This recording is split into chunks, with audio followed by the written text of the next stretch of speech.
Hello, hello, hello. Hope everyone's having a wonderful day. And oh my lord, this is going to be a fun day.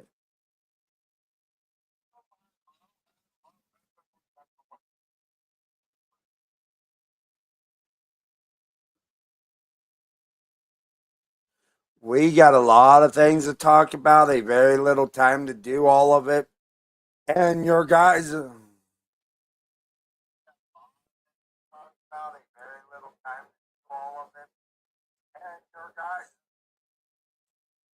I'm going to say this now. I hope you guys enjoyed it. For the time being, you guys will.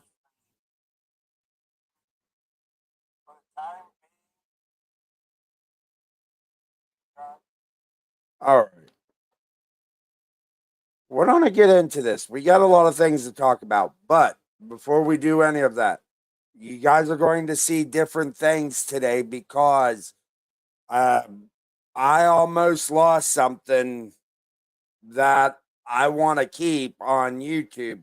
So the intro that I've had, I'm gonna have to make a new one because, yeah. But we do have a little bit of an intro to let me get ready. So with that, let's start this because it's going to be an interesting day.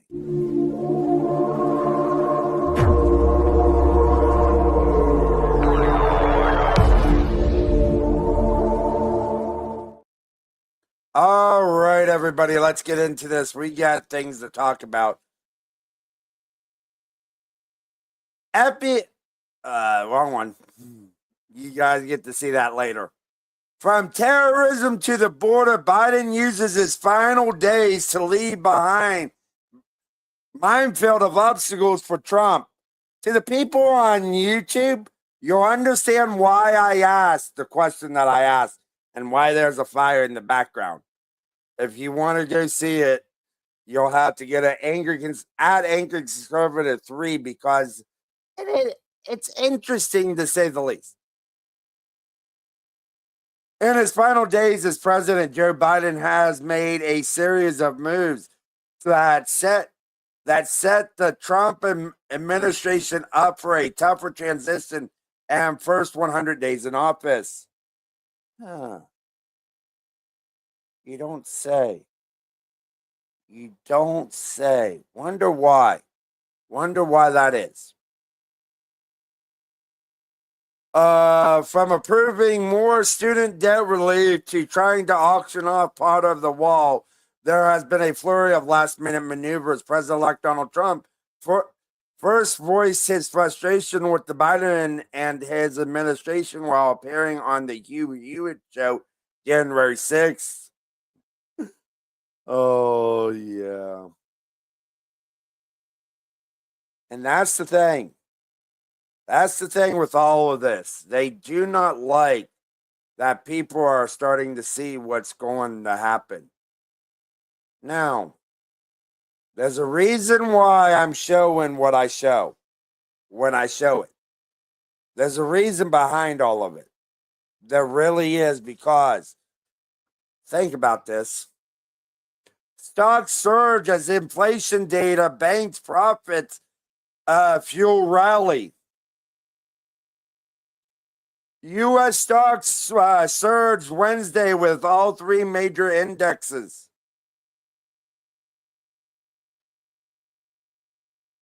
Uh, Registering their biggest daily percentage gains in more than 2 months.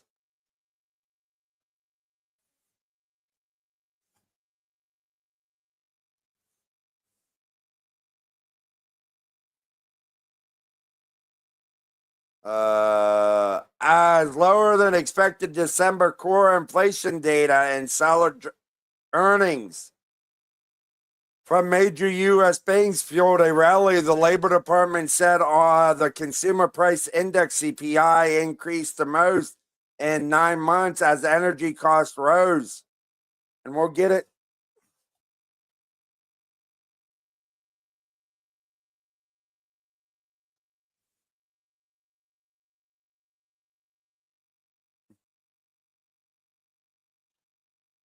No.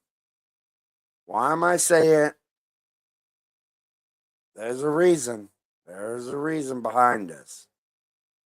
Inflation rose 2.9% in December, in line with expectations. The thing about it, these people wanted this to happen. They truly did. Because they're gonna have a they're going to say it's Trump's fault that inflation rose. No, they were hoping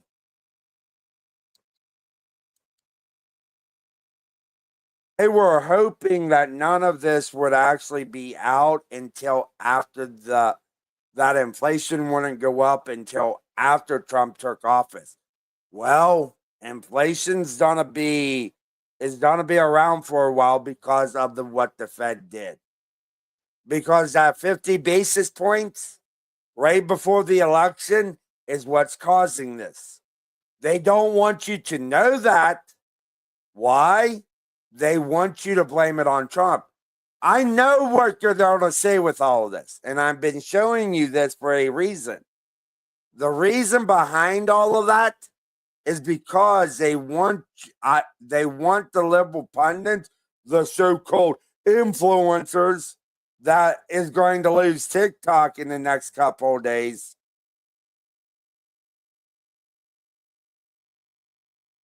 They want them to have this. The Federal Reserve doesn't know what to do about this, experts reveal. Inflation rose again in December as suddenly high prices continued to strain consumers' finances ahead of the Federal Reserve next decision on interest rates. The Labor Department on Wednesday said that the Consumer Price Index, a broad measure of how everyday goods like gasoline, groceries, and rent costs, increased 0.4% in December, while ticking up to 2.9% on an annual basis. The 2.9% reading is the highest since July 2024. It's almost like they wanted to use it so so Democrats could win.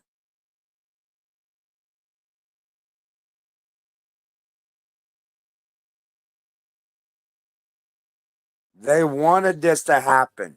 They really did.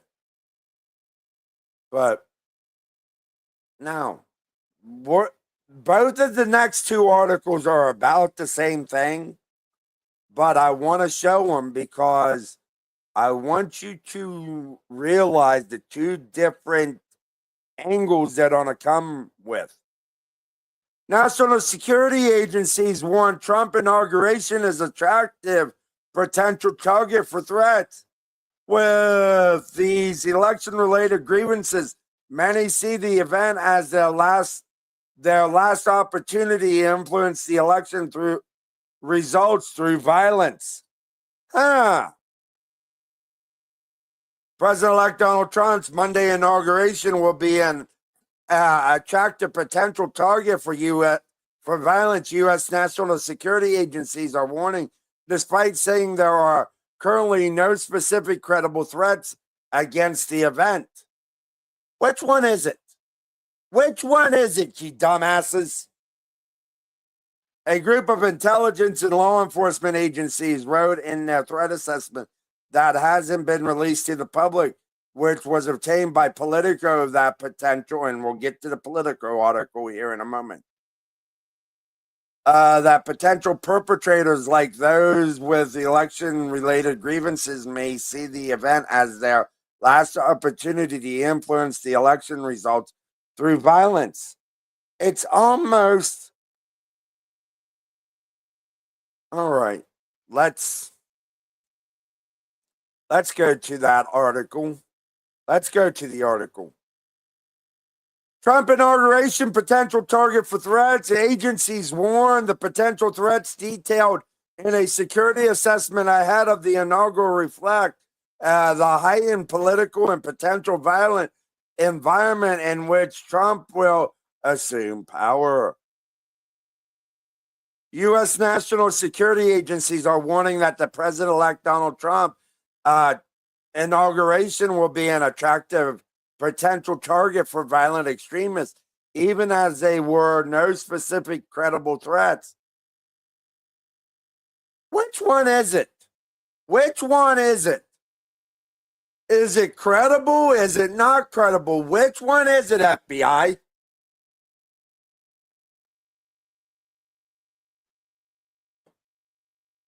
Which one is it?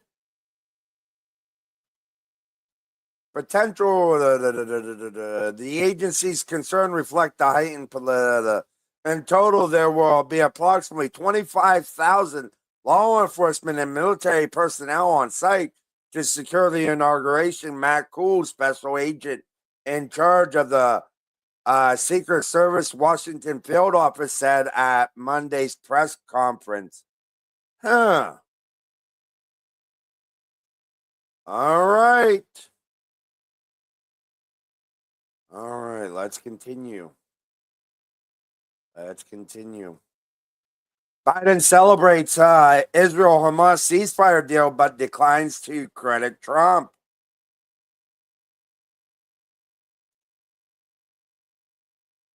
Yeah. President Joe Biden welcomed a long-awaited ceasefire and hostage deal between Israel and Hamas 15 months after the terrorist organization launched a deadly attack against the Jewish state and plunged the region into war. At long last, I can announce a ceasefire and hostage deal that has been reached between Israel and Hamas, Biden said Wednesday at the White House. Huh. All right. All right. That is very interesting. That is very interesting. All right. Now, since Biden gets the credit, since Biden said he gets the credit, that it wasn't Trump, he also gets the blame for this. Netanyahu delays cabinet vote on deal, accuses Hamas of creating last-minute crisis. Wonder why. A last-minute crisis has prompted Israeli Prime Minister Benjamin Netanyahu to delay a cabinet vote to approve a ceasefire and hostage deal with Hamas. The Israeli Prime Minister accused the terror group of backing out of a part of the agreement in an effort to extort last-minute concessions. Hamas is reneging on the understandings and creating a last-minute crisis that is preventing an agreement. The Prime Minister's office said in a statement the Israeli cabinet will not convene until the moderators notify Israel that Hamas has accepted all elements of the agreement. Huh.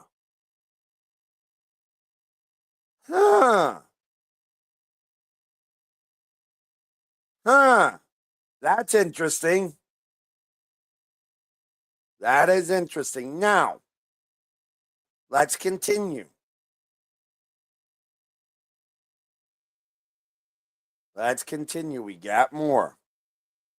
LA firefighters warned that people would die due to staffing crisis and were ignored. It's almost like these people, the firefighters, knew. It's almost like they knew what was coming. I really don't understand. I really don't understand.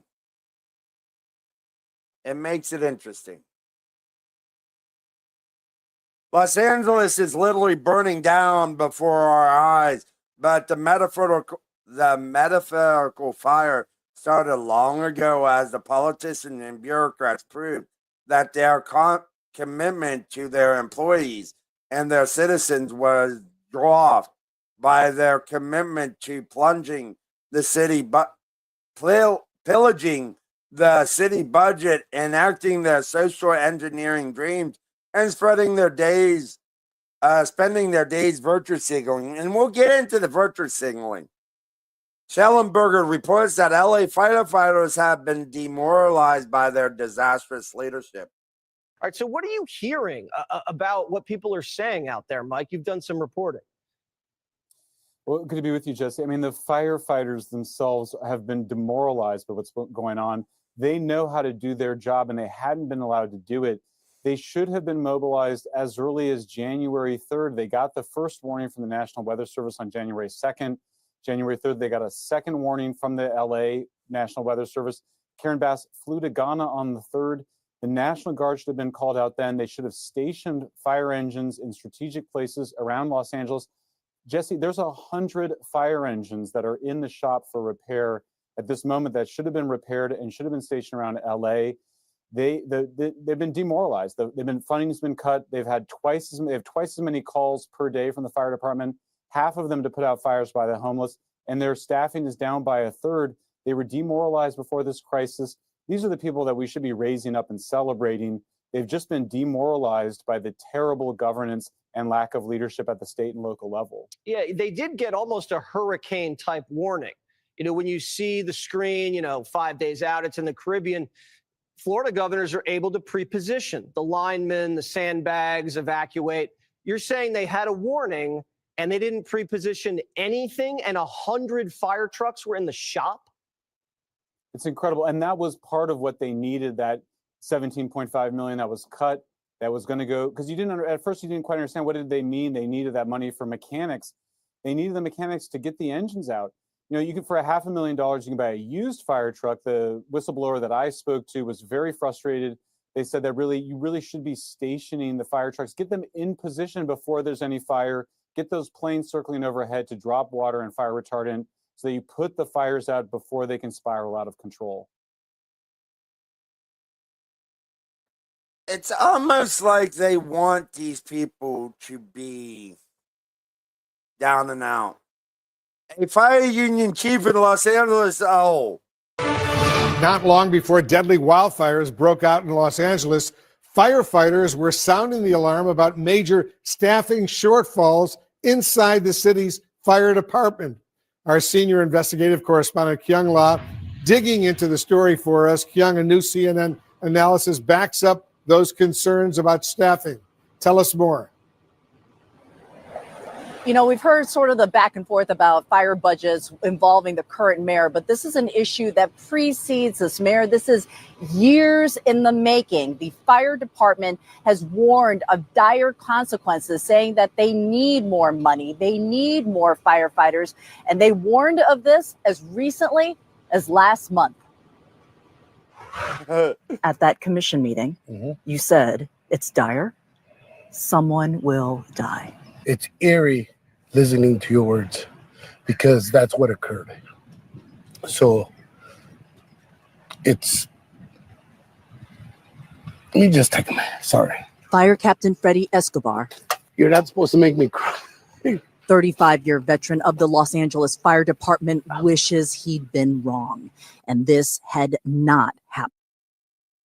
And the thing about it, and this is me, you guys can feel any way you want about the way people vote.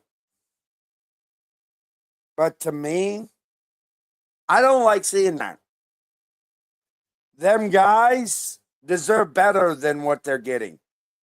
They deserve better than the politicians that they're getting in Los Angeles. That's my assessment. I think they deserve better. It's heartbreaking to see the lives that have been lost because of this fire. This could have been prevented. This destruction could have been prevented. And we'll get into something that most people won't see. Happened. For years, the LAFD union president warned that a disaster like the Palisades fire could happen. And while the cataclysmic weather conditions were historic, Escobar also blames something predictable that hurt the firefight: money.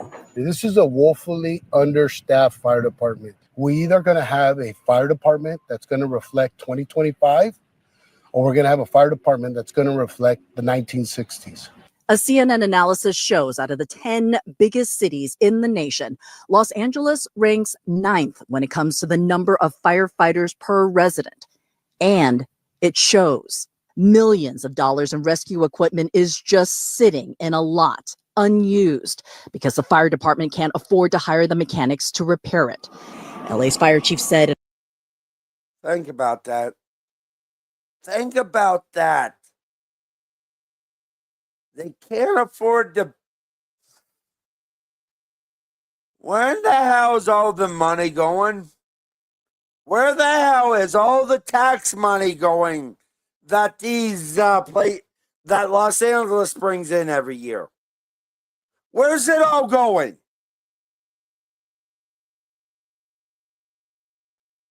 This is holy.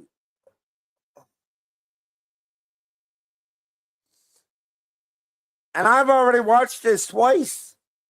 in a recent memo, the fire department staffing levels were half the size of what they should be. If we cut one position, if we close one station, if we close one resource, the residents of Los Angeles are going to pay the ultimate sacrifice and someone will die. Just last month, fire personnel packed an LA Fire Commission meeting, begging the city to rethink the budget. These cuts came at exactly the wrong time, with calls for services at an all-time high and our firefighters at their breaking point. We are straining our department's resources beyond the brink, and we cannot continue on this path. City Councilwoman Tracy Park was there too. There are large swaths of the city with no emergency response resources available. Are we going to be having the same conversation next year and the year after? We can't. We can't.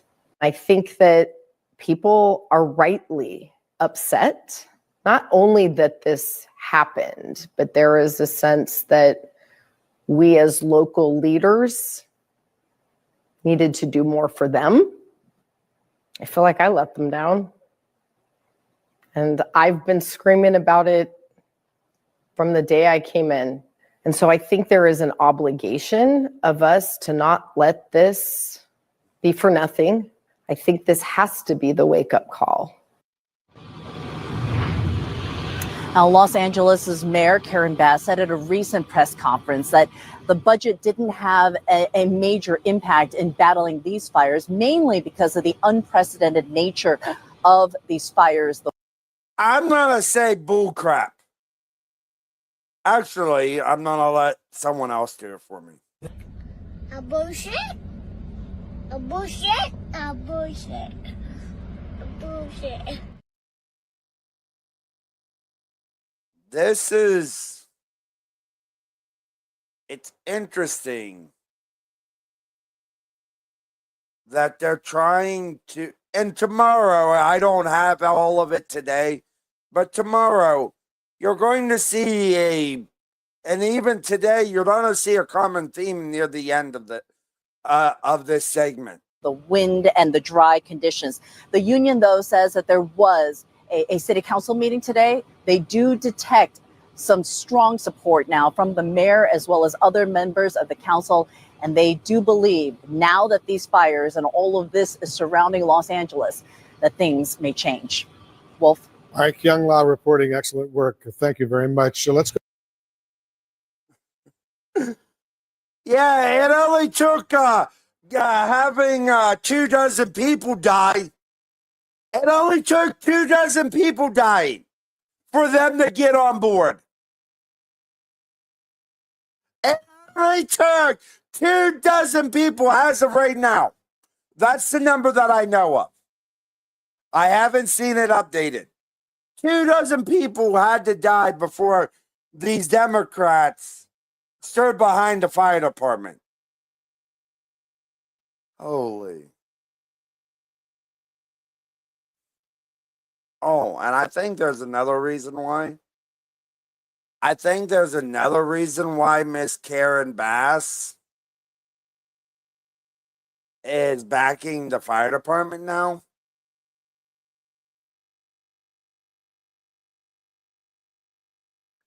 Photo surface of LA Mayor Karen Bass living her best life as Palisades wildfire explode.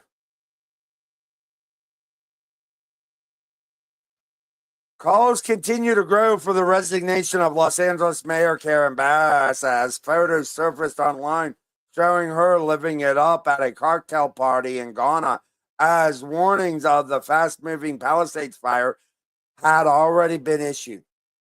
The photos, first discovered by the Los Angeles Times, were posted by Marissa Broman, a city staffer.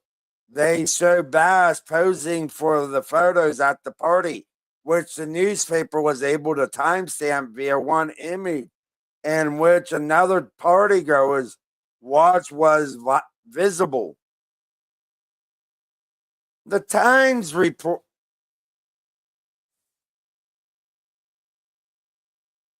Yeah.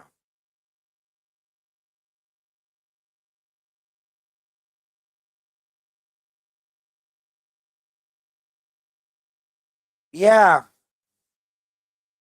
Yeah.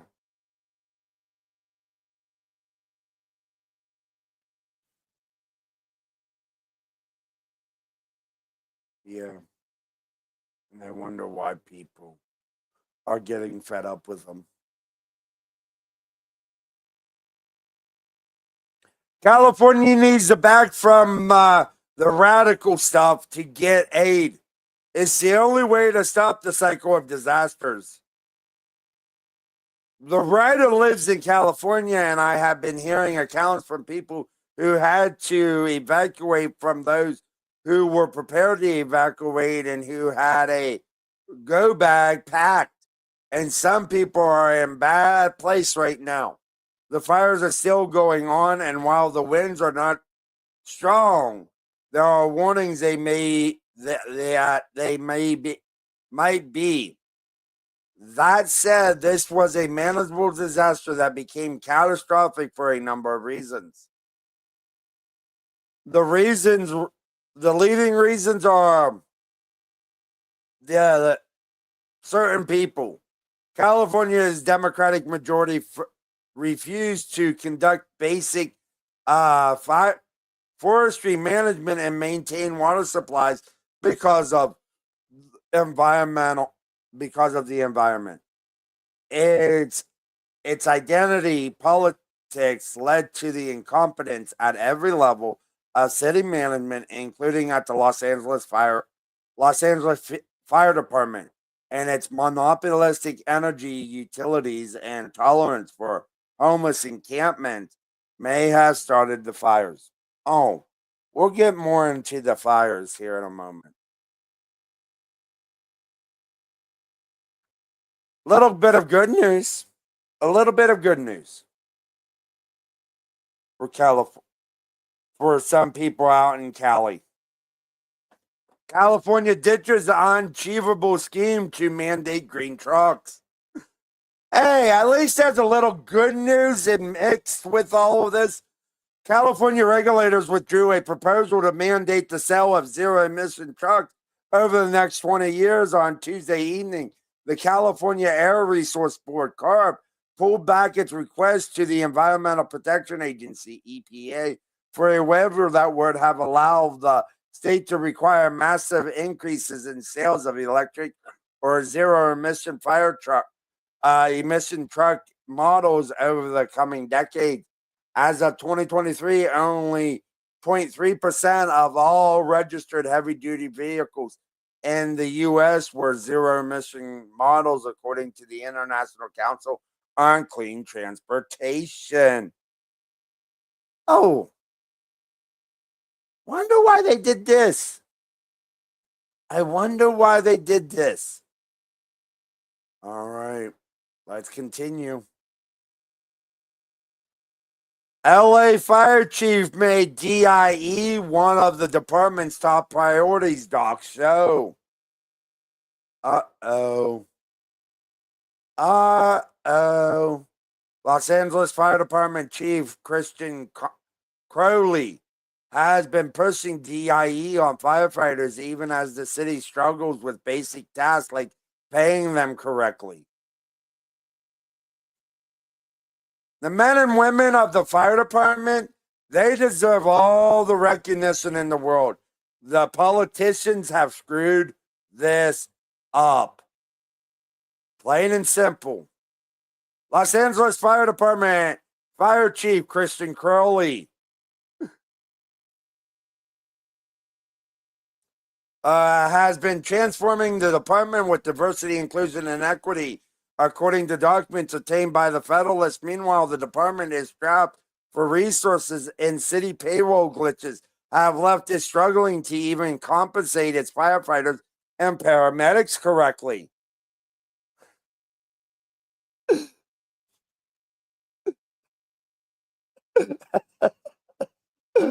Oh, for crying out loud.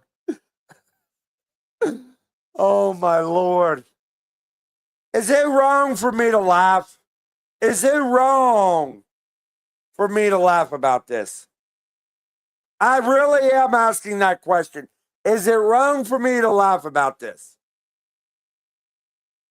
The city's poor handling of recent wildfires sparked reports that Crowley and other department officials have been pushing DIE, with the diversity chief drawing a salary of $300,000, but the Federalist found Crowley, who has been fire chief since 2022, also distributed a strategic plan for 2023 to 2026, advancing DIE across the department as shown in various internal memos.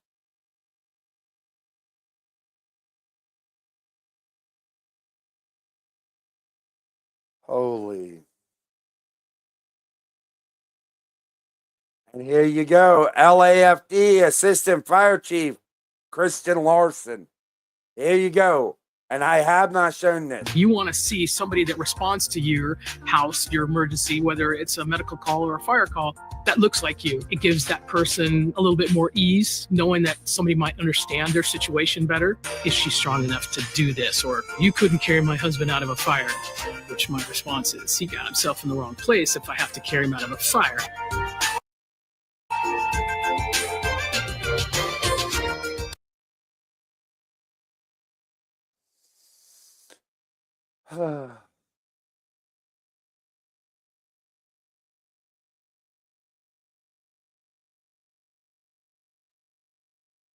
Holy. Yeah. And they wonder why people are getting upset. They wonder why people are getting upset.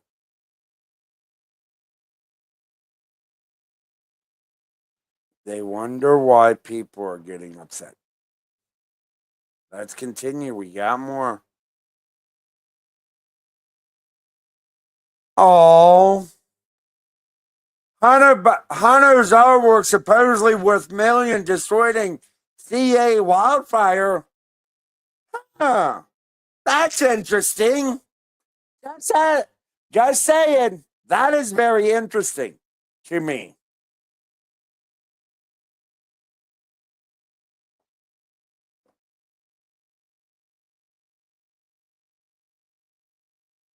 That is very interesting.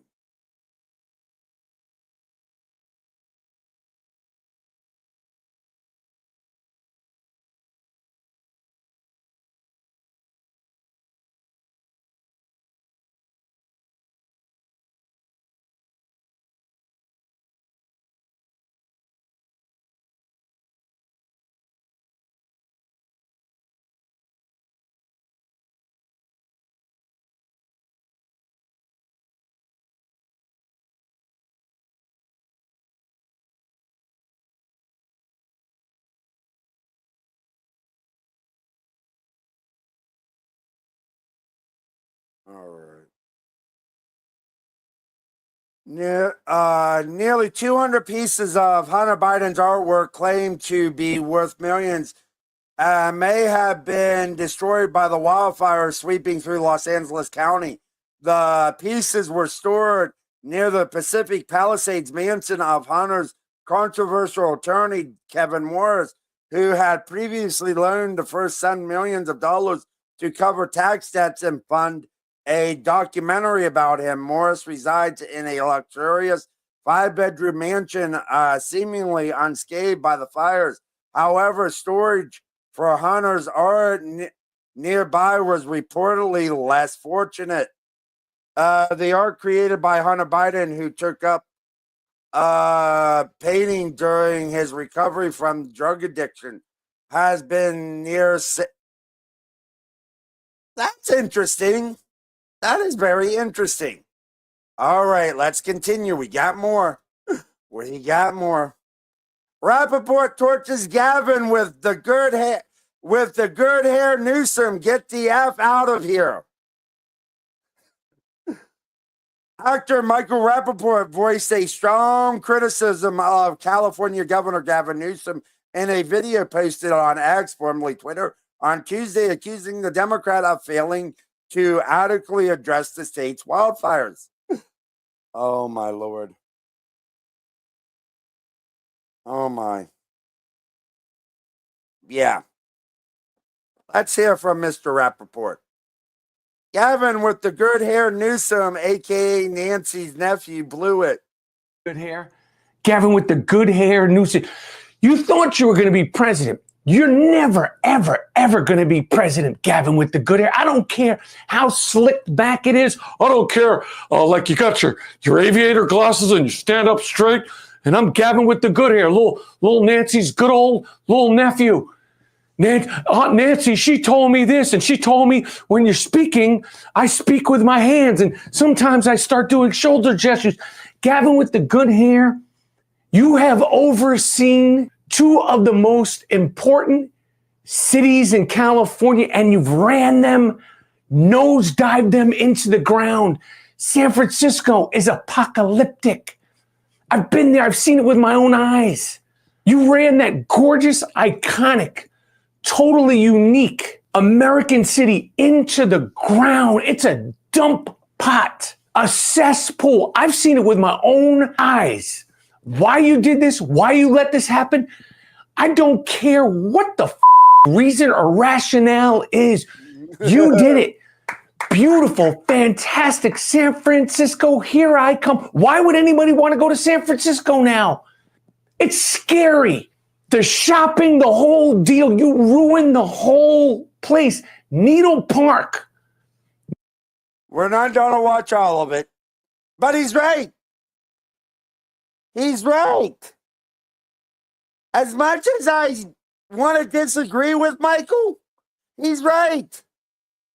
I mean, it's interesting to sit back and watch this because these people are so disingenuous. It's not even funny anymore. They're so disingenuous. It's not even funny anymore. But yeah. Yeah, let's continue. Let's continue. We got more. All right. Jay Leno steps up to help LA wildfire frontline workers with one of his epic vehicles, a vintage fire truck.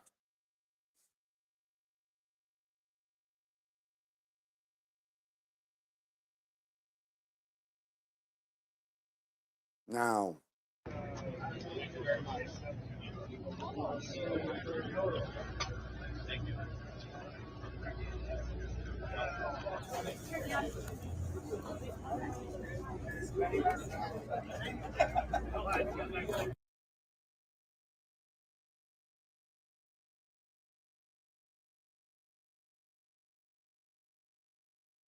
Now.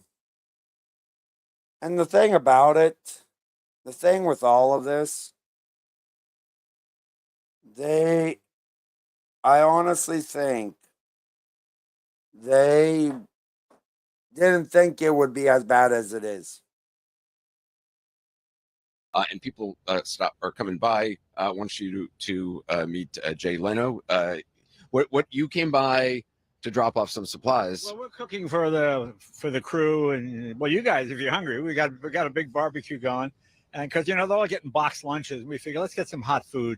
So it's kind of fun. I drove a 1941 American LaFrance fire truck. So the guy's got Wait, you brought your own fire truck? my own fire. It's good to have your own fire truck when you live in LA. And It's a 1941 fire? 1941, yeah. But anyway, so we've got it loaded up, and we cooked yesterday in Pasadena at the Rose Bowl for the crew there, and we're here today, and we'll do it on the other locations the next 2 or 3 days. Yeah. How for you seeing this? I mean, you're a longtime resident here. It's unbelievable.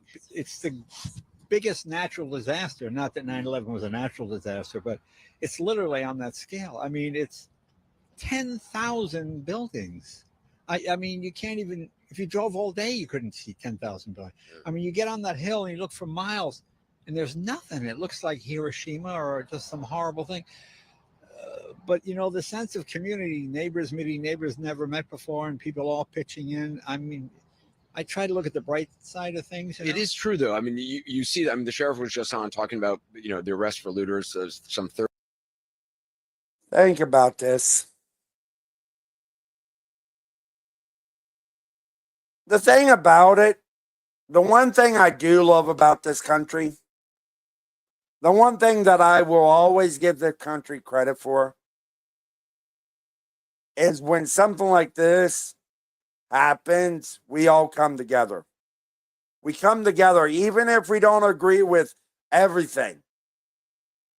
I'm not to put blame on people where it deserves, but Mr. Leno, all the people that are helping the firefighters have a hot meal.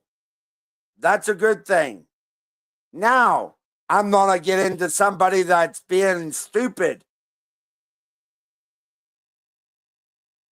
Former ESPN host Jamel Hill tries to defend Mayor Karen Bass, backfires bigly. ESPN host Jamel Hill found herself in the hot seat after a feeble attempt to defend Los Angeles Mayor Karen Bass' leadership failures during Southern California's catastrophic wildfires, as reported by the Blaze Hill, known as for her outspoken commentary, targeted Khloe Kardashian in a bizarre twist, but her argument sparked ridicule rather than support.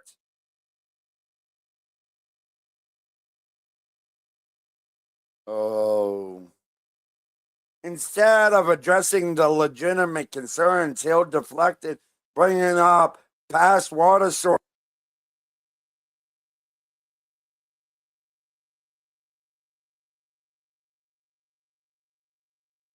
All right. This is why this is going to be an interesting one. Google Khloe Kardashian and the Kardashians. These people just don't realize. All right, let's continue with a little bit of good news. The thing about it, we come together when it matters. Golf star Woods pledges support amid unimaginable loss of LA fires. Golf superstar Tiger Woods has pledged support for communities devastated by the wildfires that have killed at least 24 people and changed the face of Los Angeles over the past week. The 15-time major champion, who was born in Cypress, California, 25 miles south of Los Angeles, said in an X post, formerly Twitter, that he would soon give details of his foundation's charitable efforts to help the affected communities. The devastation that is ongoing with the LA fires is such a tragedy, and being from California, it hits home. Word said, "My heart is with those who have suffered an unimaginable loss." Yeah. I'm happy that people are stepping up now. They've been battling this fire for a week, over a week now. California wildfires remain under 50% containment. The intense winds fueling the devastating Los Angeles fires are expected to subside, providing firefighters a better chance to combat wildfires that have raged for over a week. On On Thursday, the National Weather Service declared that the 9-day wind siege has finally ended, forecasting a significant cooling trend and increased humidity through the weekend. However, they caution that high winds may return early next week. However, some of the largest fires remain largely uncontained of this publication. Currently, the Palisades fire, which has scorched 23,700 acres, is 21% contained. 45 for the Eaton fire. All right.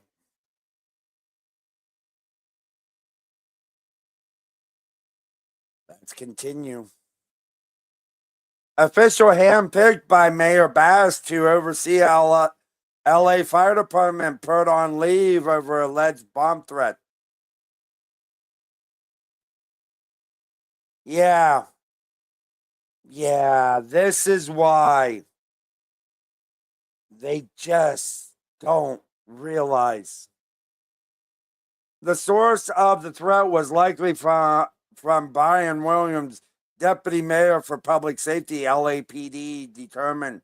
A man appointed by Democratic Los Angeles Mayor Karen Bass to oversee public safety in Los Angeles has been on leave for nearly a month in connection with a bomb threat made against Los Angeles City Hall.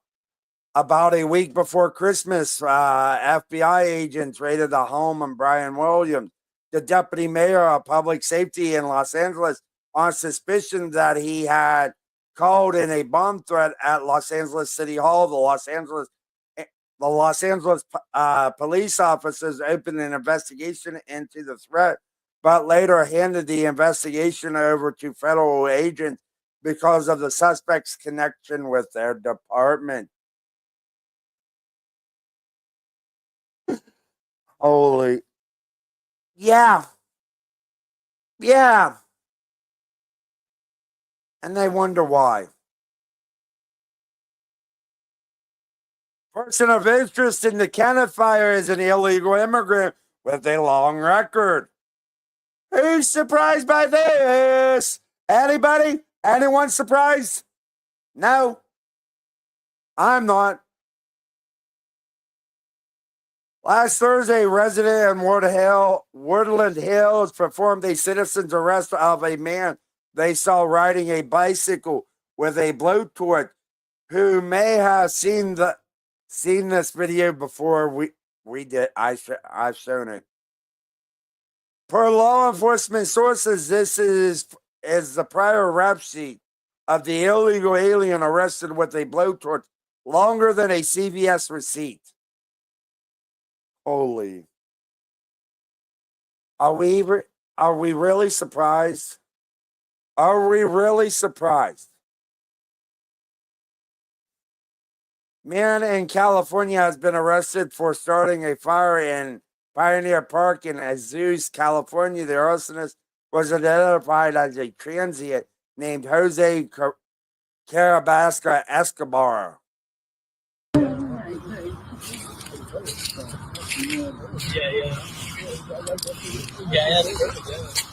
I think you meant like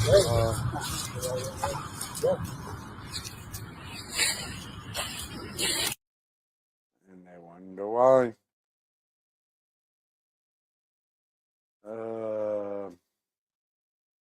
They wonder why. All right. Let's continue. We got a couple more for the people on YouTube before we go to Rumble exclusive. Mayorkas, border more secure now than before before 2020. What the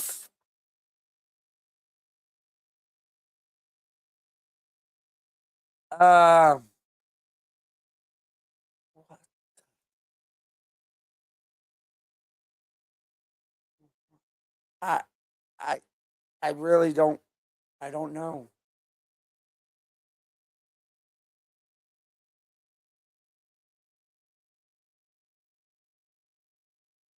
I just don't know. I really don't.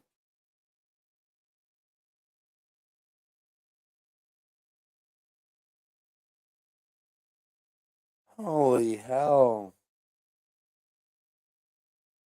And the outgoing Secretary of Homeland Security, Alejandro Mayorkas, who came under attacks, including an impeachment during his 4 years in office, has insisted in a new interview that several aspects of border security were successful during his tenure.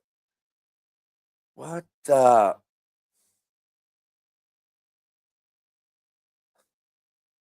You know what? January 20th, this is what he should hear. You're fired. That's what he should hear. Holy. And for the last one, let's go to the Senate. Let's go to Senator Cruz. This is our last one, people. For YouTube, at least. He made me miss Barack Obama. Ted Cruz eviscerates Biden's immigration failures. Who had this on their bingo card? Who had this on their bingo card?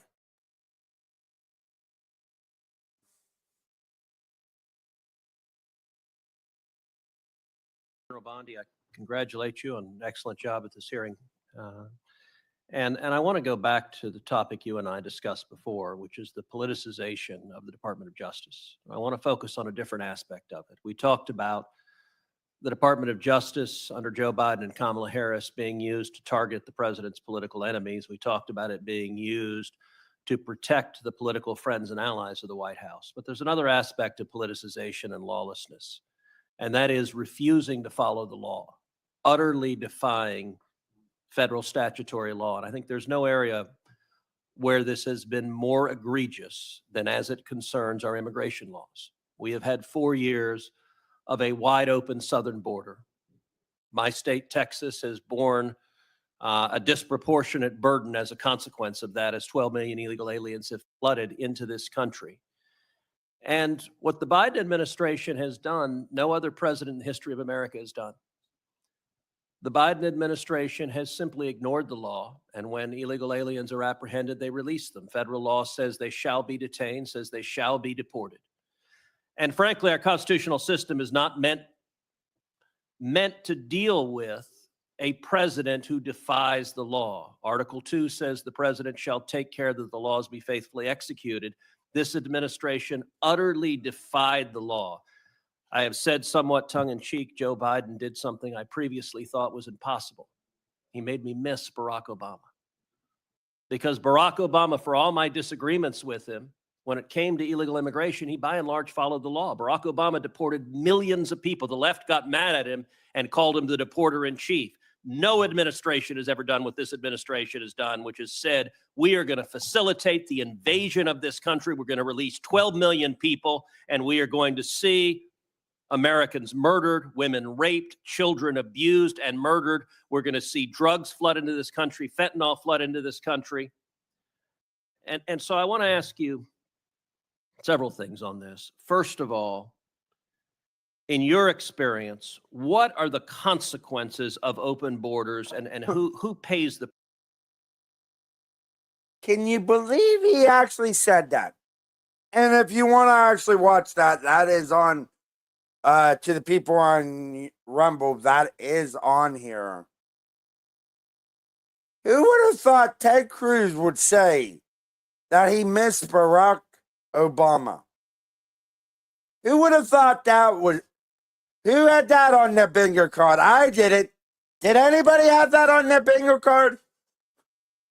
But it is interesting to me that all this is happening. It is interesting to me that all of this is happening.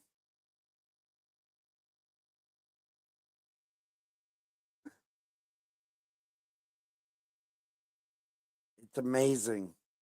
It's amazing that they made him miss Barack Hussein Obama.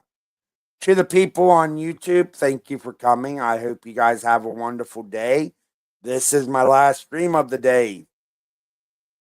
Not my last one that I have to do, but the thing with all of this, it's interesting to think about this. So, to the people on YouTube, I hope you guys have a wonderful day. I hope you are good to one another because we are in this together.